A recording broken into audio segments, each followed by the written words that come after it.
આ જે એના બધા ફોર્મ્યુલા બનાવવા માટેના જે પાર્ટ્સ છે ને એ અત્યારે દેખાય છે તમને? તો એના જે પાર્ટ્સ છે એ અહીંયા આપણે વેબસાઇટ ઉપર કે આ તરંગની આપણે વાત કરી કે આ બધું જે તરંગ થાય એમાં એટલે કેવી રીતે ઉત્પન્ન થાય તરંગ વેવ્સ કેવી રીતે થાય એનું ડેમોન્સ્ટ્રેશન છે. એટલે આ picture of wave in the we will be considering the parts of a wave with the wave represented as a traverse wave એટલે as the following diagram.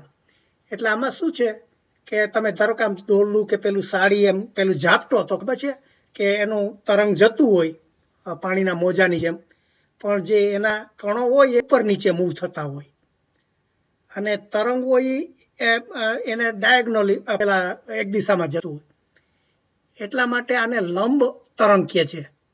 Traverse wave એટલે લંબ તરંગ. લંબ એટલે આ જે તરંગ છે એની દિશા આ એક બાજુ છે, પણ આના જે કણ છે એટલે એના એક એક પોઈન્ટ હશે એ એના કરતા આ કાટખૂણે હશે, આ ઉપર નીચે જાય.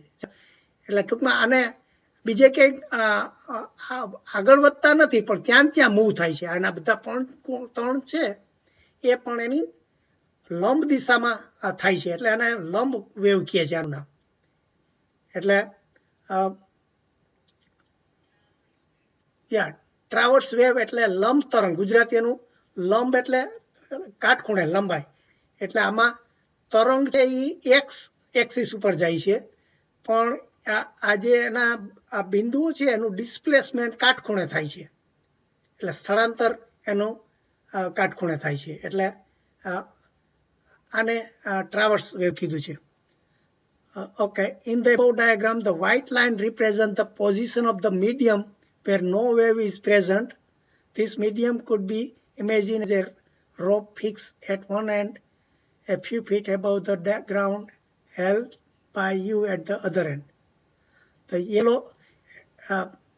yellow line represent એટલે કહે છે કે તમે દોરડું પકડી રાખ્યું હોય તો વ્હાઇટ લાઈન છે એ માનો કે એક દોરડું તમે એક છેડે પગ નીચે દબાવી રાખ્યું હોય, બીજા હાથે પકડી રાખ્યું હોય, એ તમારું એમ કે વ્હાઇટ લાઈન બતાવે છે.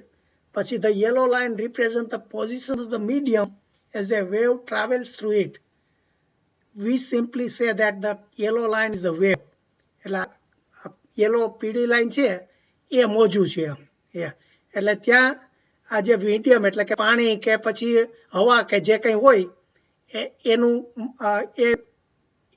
એ ત્યાંથી એનું મોજું તરંગ ઉત્પન્ન થાય, એ મુસાફરી કરે, ટ્રાવેલ કરે છે.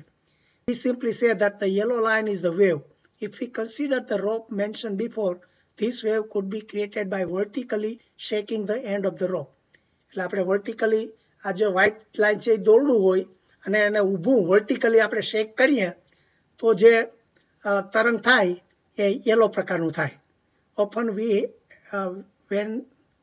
when several waves are traveling along the medium as shown above, the continuous group of waves called a wave train. And since waves are made again and again, with each wave requiring the same amount of time for its creation, we say that the wave is periodic. એટલે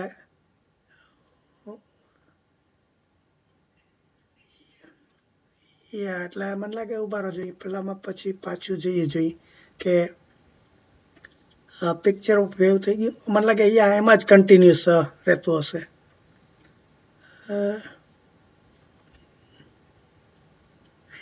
એટલે ટૂંકમાં જ્યારે તરંગની વાત કરીએ મોજાની ત્યારે આટલી વસ્તુ એમાં આવશે, ક્રેસ્ટ એન્ડ ટફ. એટલે આમ તો આપણે આને ગુજરાતીમાં કંઈક પેલું જુદું કર્યું છે, પણ એને શું કહે છે એને ક્રેસ્ટ ને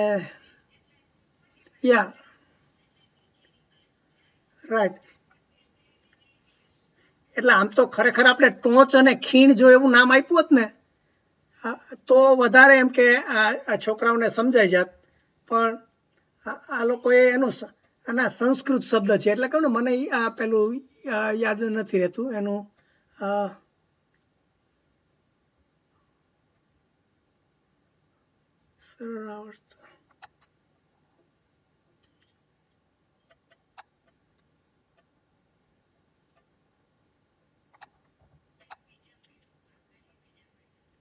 હે જોઈએ વ્યાખ્યા તો આપવા માંડ્યા છે પણ મને લાગે એટલે કહું ને એના શબ્દો એને એવા બધા સંસ્કૃતના કર્યા છે કે હા એટલે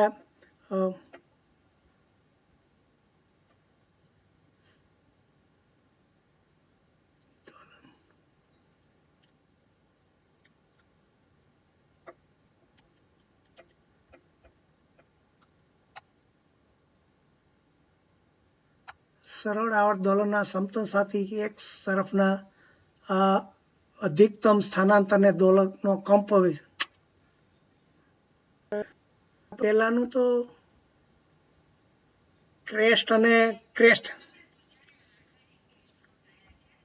હા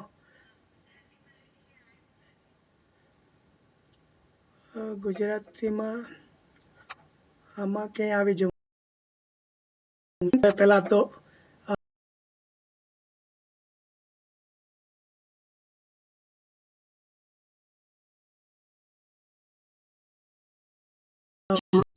ત્યારે રિપીટ કરશું કારણ કે આમાં બહુ ક્લિયર ને